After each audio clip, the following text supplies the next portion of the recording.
Good morning, everybody. And it's great to see you here again for our second day of this first assembly. We all came back in the working group very excited about yesterday's meetings, and we hope that you feel the same. So I just wanted to come back quickly to where we are. Yesterday, we spent a lot of time on trying to understand power relations. And so we had the presentation by Anna Bull, where she had 5 key points about power relations.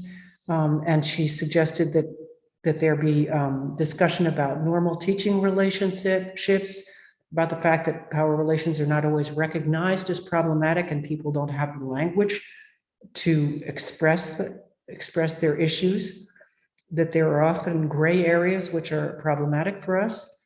And that often people who are the least powerful, in other words, the people who have the least power, are the ones who see problems with power relations. And people are experts on their own experience. She also talked about structures of authority and control as being a part of the genre of classical music, for example, with conductors. And she, I'm just losing track here. She said also that power relations in higher music education includes the music industry. This is something that came up in our discussions. There was a feeling that there should be a bridge, bridging the gap between the conversation that's happening here and what's happening in the music industry. So after Anna Bull, we also had the video with Robert Chambers, where he discussed 4 types of power: power over, power to, power with, power within, and more importantly, the power to empower. And he talked about convening power, by which he meant bringing together, bringing people together to create power. So more even a collective concept. So today we want to build on the information that we were given yesterday, and we have a couple of exercises which we hope will be lots of fun and which will allow us to come at the end of the day to some recommendations that you will draft for us. But before I go any further, I would like to introduce the external evaluator for the project, Ankna Ahokiam. Ankna, are you here? Hello. And so Ankna will be observing all of our assemblies, and she's observing the entire project, and she will write a report to the European Association of Conservatoires at the midway point, and she will write a final report. And this is part of the project, the conditions of the project as stipulated by the European Commission. So welcome, Ankna, we're delighted to have you. Thank you. Our first exercise will be in 4 mixed groups, which are going to be looking at the questions of power that were expressed by Robert Chambers. So in each of your groups, you will be looking at 2 types of power that he discussed. And you will ask yourselves the question, what examples do we have of this type of power? And you will share your examples and come back with insights that you've had to the plenary. So I'm going to let Barbara, oh, she's not ready. Okay, so I'm going to keep talking.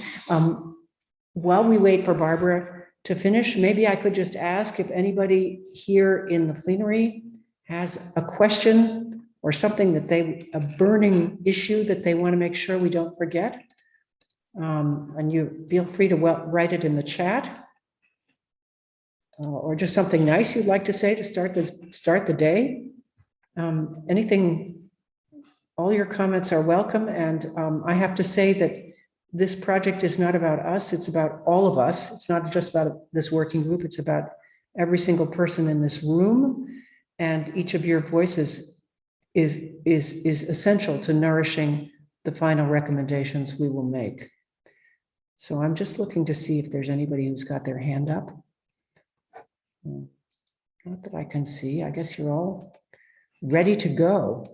Barbara, are we? Not quite. Well, Esther, do you have any further comments?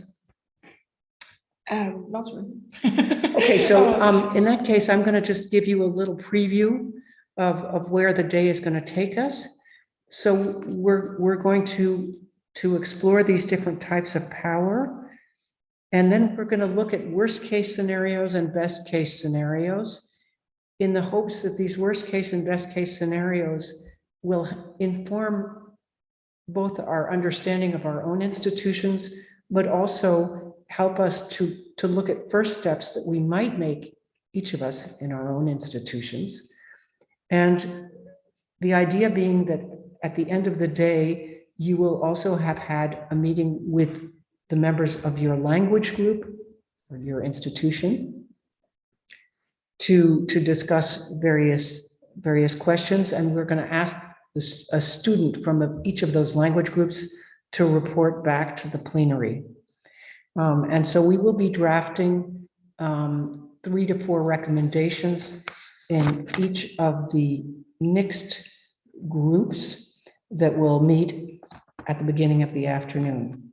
So and it's important to note that these recommendations are what we will be presenting to the entire sector, to the European Association of Conservatoires.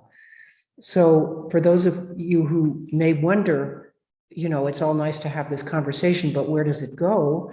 Where it goes is that we really want to provide the tools for our institutions to move forward on this.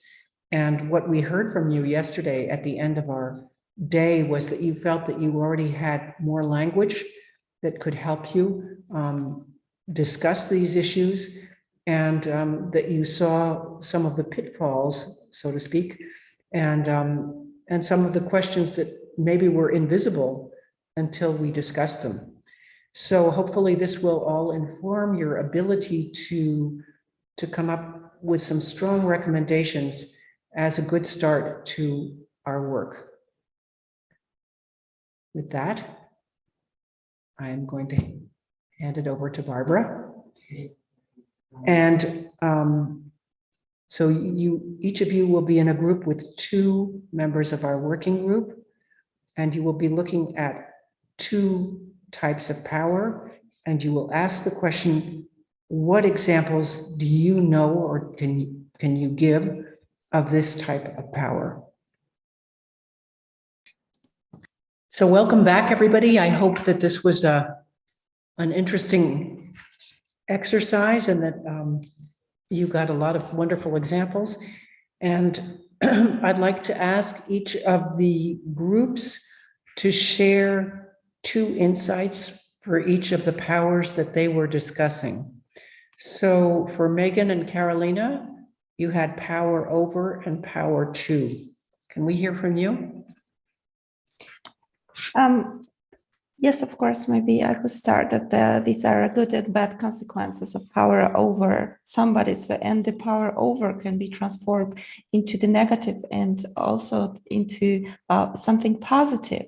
And sometimes having power over is something that helps, but this person is responsible. The person who has this power over is needs to be responsible for its actions, because he or she can change the atmosphere and the relations to other people using this power. And for power two? Yeah, power two. So we made a really important link between power over and power two, as Carolina kind of just mentioned, that the same person can have power over and power two, and the way that you use this is important. So there must be an awareness of responsibility when using your power. And some people aren't aware of the consequences of their power.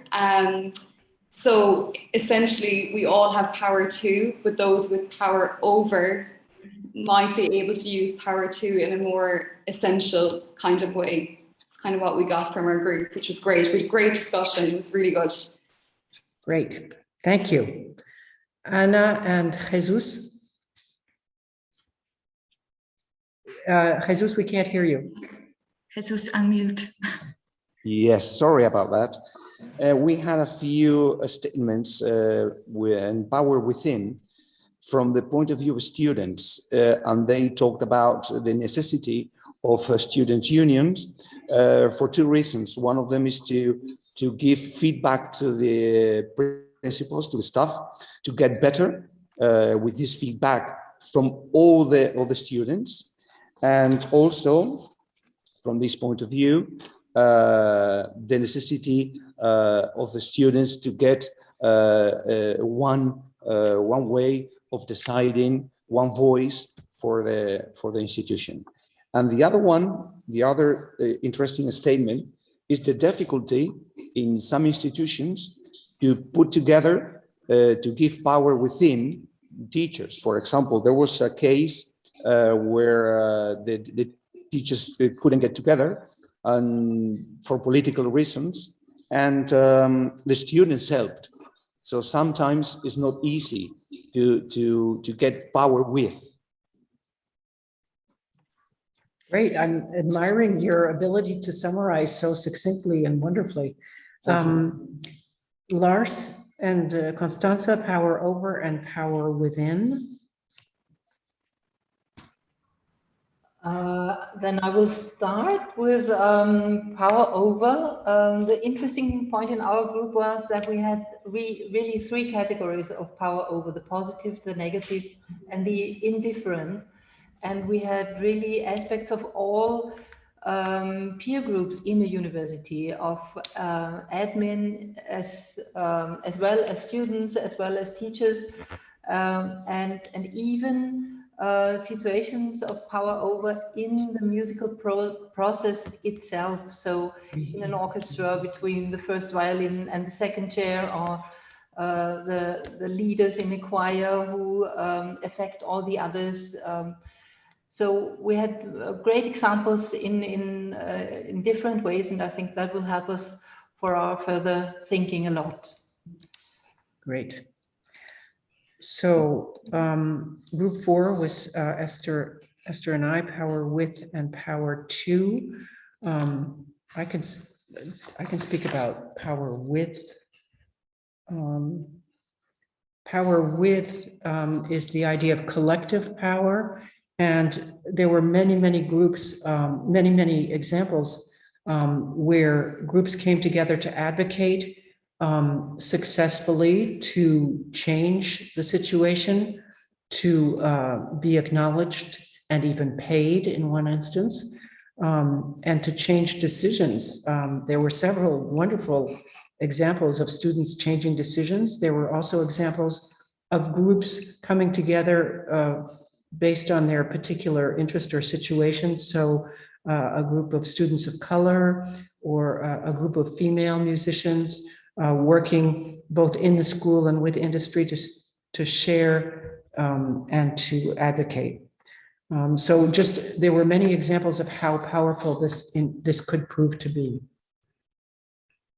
Yes, and then we continue discussing power too. So indeed, the ability to decide something maybe for yourself, and we heard a lot of good examples of what people were able to decide in their respective role in the institution. So some students shared with their ability to organize their own program by being able to choose their teacher and also change their teacher, maybe with even a smooth transition, to choose how heavy their semester was going to be. And so the ability to organize your own life, and that's also what we heard back from the people in more administrative role or as a teacher, is that they were able to direct the curriculum, or that they had the ability to accept the students, and it was great to see that when you have the ability to decide, that there are also some sense of responsibility with that, so that you really make this choice consciously. So yeah, so we continued with the particular roles that people had within the institutions and what power that gave them to decide for their own position. Yeah. Well, so I would just say that this is my reaction, having heard this in the last few minutes, is that something has changed from yesterday, so that the way in which we're talking about these forms of power is much more positive. Yesterday, we were sort of looking at all the terrible things that could happen, and everybody could be under the table practically by the end of the day because it was so depressing. And now what we see is that there's an element of advocacy, there's an element of responsibility, there's an element of choice, and there's an element of support and collective support. So I think that these are important concepts for us to remember, and it's not to deny the fact that there are abuses of power, and obviously that's something we don't want to ignore, but that we also have a lot of powerful and positive examples that we can use for good. So yeah, bravo. I mean, I'm really, really excited. That's wonderful. Thank you. So we thought that we would, as our next exercise was to sort of turn things around and say, okay, what might happen in the worst possible scenario? So if higher music education, the environment in higher music education was as toxic, as poisonous as possible, what would that mean? So in this next exercise, we're going to put you in groups of 4, and this exercise is called Partners in Crime. And as partners in crime, you are going to look to do whatever you can do to achieve the worst possible result imaginable. And you're going to make a list of all you can do to make your environment as poisonous, destructive, toxic as possible. And then you're going to ask yourself the question, is there anything that we are currently doing in our institution that is connected to this list? Is there anything on this list that happens in my institution? And then just be really honest and make a second list of all the activities, programs, or procedures that are in fact poisonous. And when you come back, we'll ask you to each give your absolute worst example. So you have 25 minutes, and Barbara is going to put you into your breakout rooms, and we can't wait to hear what you have to share when you come back. Thank you. So welcome back. I hope that our partners in crime were extremely effective, and we are really looking forward to hearing your worst example. So since I know that there are about 12 groups, can I ask one person from each group to just give the worst example?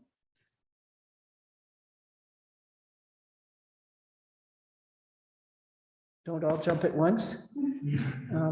I'm going to give the example from our group, the Assembly Working Group. Our example was management knows and engages in inappropriate behavior, and it cannot be questioned. So do we have other examples? Ivan has raised. Ivan?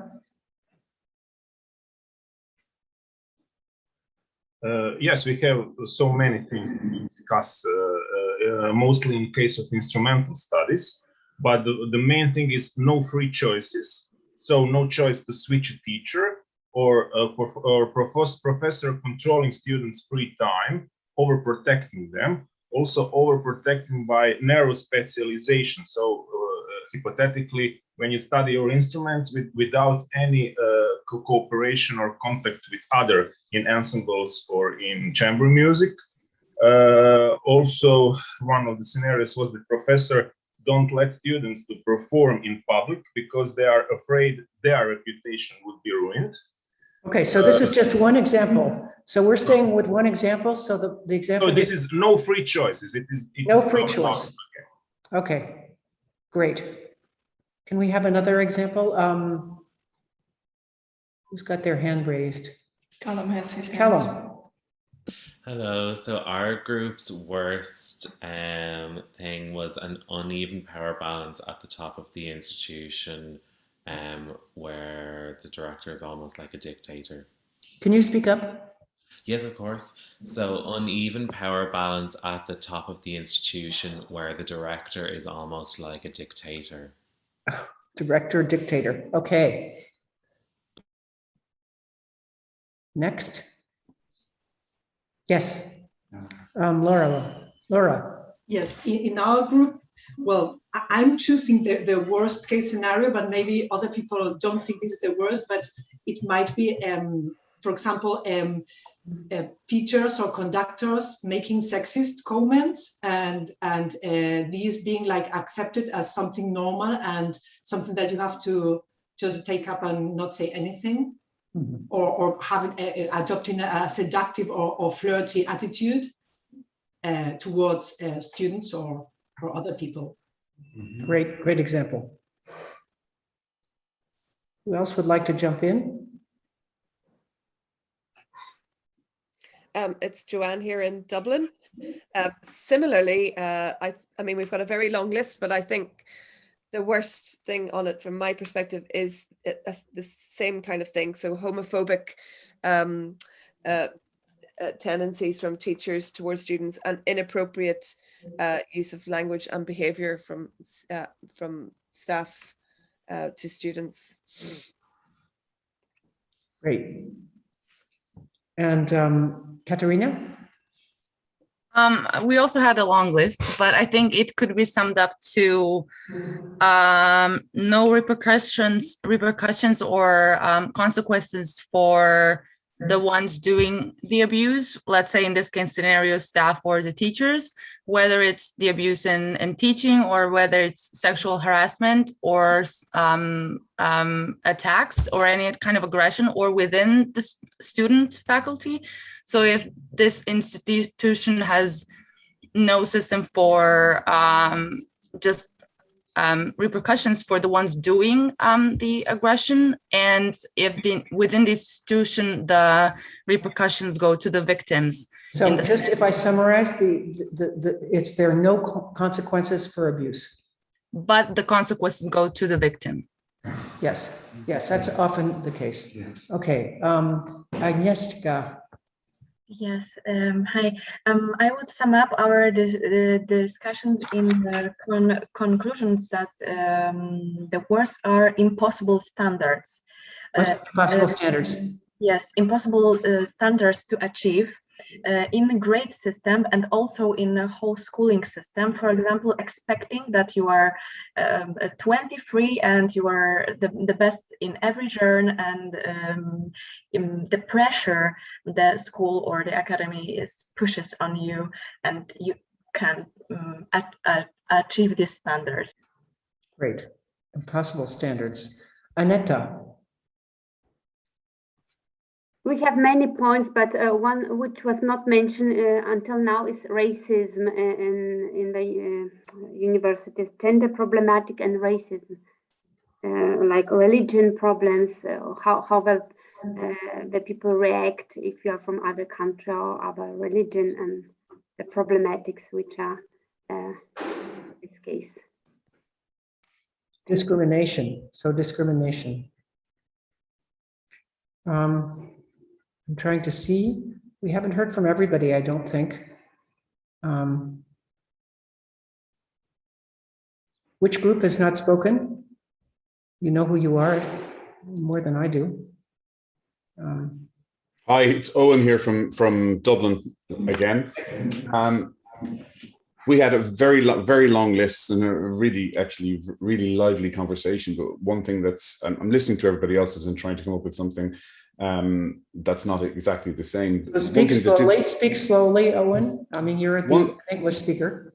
One thing that did come to the fore was an inter-school difficulty where professors maybe don't get on and there's a rivalry between the professors. And then with regard to marking situations and assessments, that there was a lack of equality and a lack of a process for students to be able to, I suppose, have that situation resolved. So basically, this could be translated into a lack of equity. Yes, lack of equality or equity in an assessment process. Great. Ruth. Hi, Ruth from Dublin. We discussed perhaps some teachers working in many different disciplines in the profession, so maybe teaching, but also working with maybe the state orchestra, and being able to potentially ruin a student's career if they had a difficult relationship and they didn't want to promote them in their specialized field. We had an example like this. So you could just say that it's somebody in power, so a teacher or sabotages their student, their students' work opportunities. Yes, yes.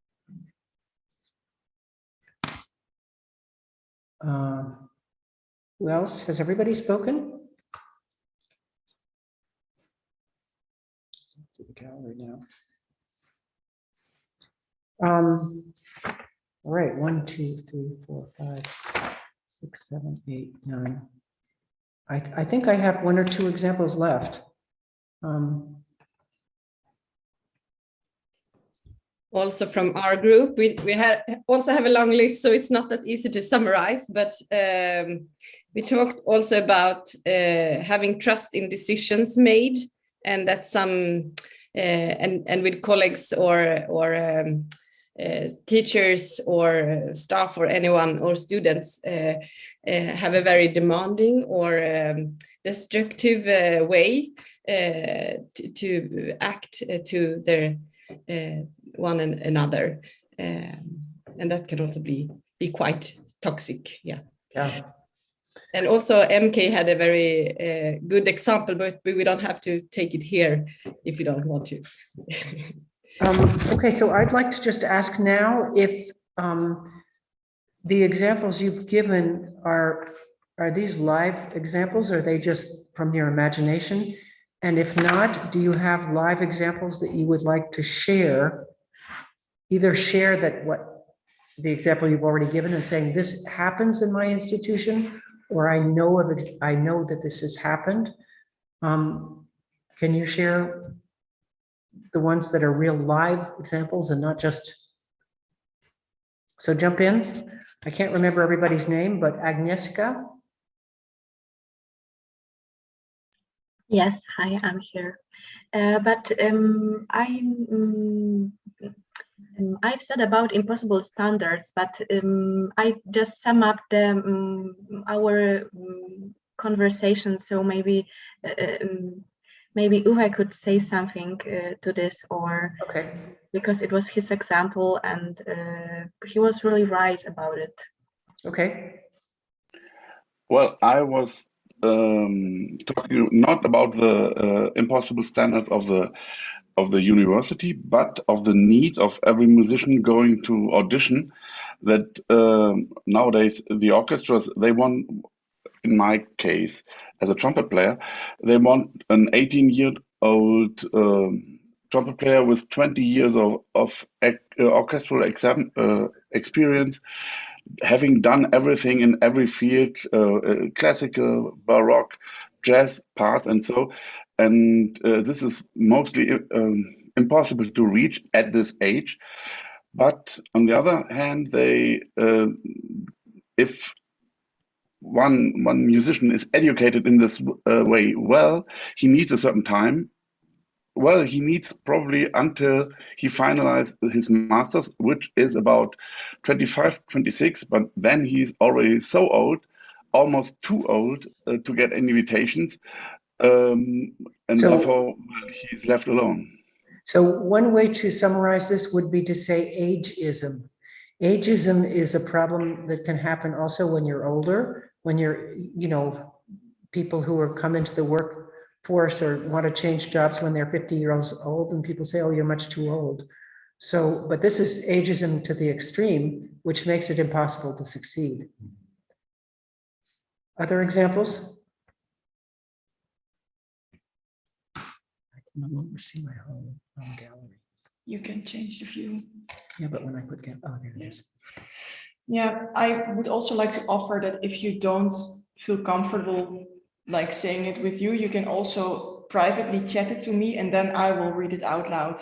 If you say, this is not, I would like to share, but I don't want to have my face saying it. So you can send a private chat to me if you don't feel comfortable.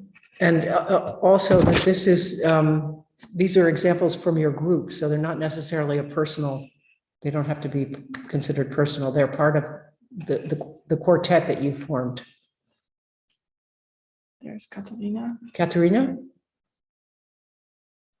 This was my example, not necessarily from this institution or just very vague, but I think the worst case scenario that I've seen happen a few times is when there are certain teachers that are very abusive mentally and verbally, and it's like a open known secret. Everybody knows that they are that way, and it goes on for years and years. And then once the students maybe do take up the courage and to complain and write or present a very detailed and very researched account of things that have been happening, and actually go to the institution and ask for a solution or for something to be done, that everybody kind of does have the reaction of, oh, this is horrible, this shouldn't be happening, but nothing ever happens because there is this way that some teachers are kind of protected by their maybe musical ability or their reputation, or they are maybe the name that brings in students. So they are kind of untouchable and nothing ever happens. So that's a question of abuse, which is not taken seriously. And there was another example of not only it not being taken seriously, but turning against the victim. So yeah. There's two sides of that. We're sort of running out of time here, but I'd love to have a few more examples, and please write them in on the chat or on the concept board.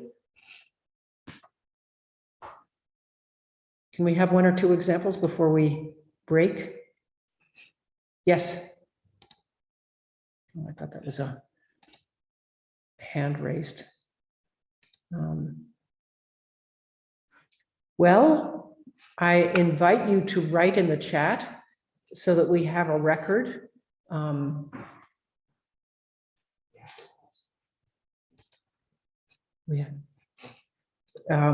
sorry that we're trying to deal with our technical issues here. I have a personal experience from somebody that doesn't want to speak up. I will just read them out loud. So there's one person that there is a certain attitude towards foreign students, and they're taught in a language that is completely unfamiliar to them, and they're always the last the last priority on the schedule in the department or in this person's department. So they are not a priority at all. And then there's another example from another person that says that there's no feedback from exams. So that's a very clear example. Thank you for sharing that with me. You can continue to do so, by the way, either on the concept board or by sending me something in the chat throughout the day. Like, we would love to have your examples from this of things that are happening in real life, so that we can also make the statements that actively react to those. So it's going to be, maybe it's a bit challenging to speak up, but you can do so in different ways. The concept board is the same as yesterday, and I will just share it now with you.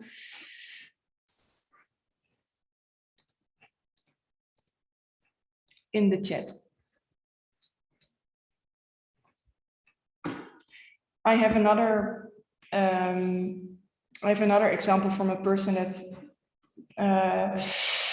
teachers are great soloists and popular people and change lessons and class timetables constantly and don't give room to organize ourselves. It seems like we only have our music lessons in our lives. So basically they have, like, you have to change your schedule all the time because your teacher has decided to change something. Thank you for sharing. So good. We have come to 11:03, so we're trying to respect our timetable here, so you have a little break. And we will come back together again at 11:30 to talk about power and empowerment. So looking forward to seeing you back in half an hour. Thank you. Yes.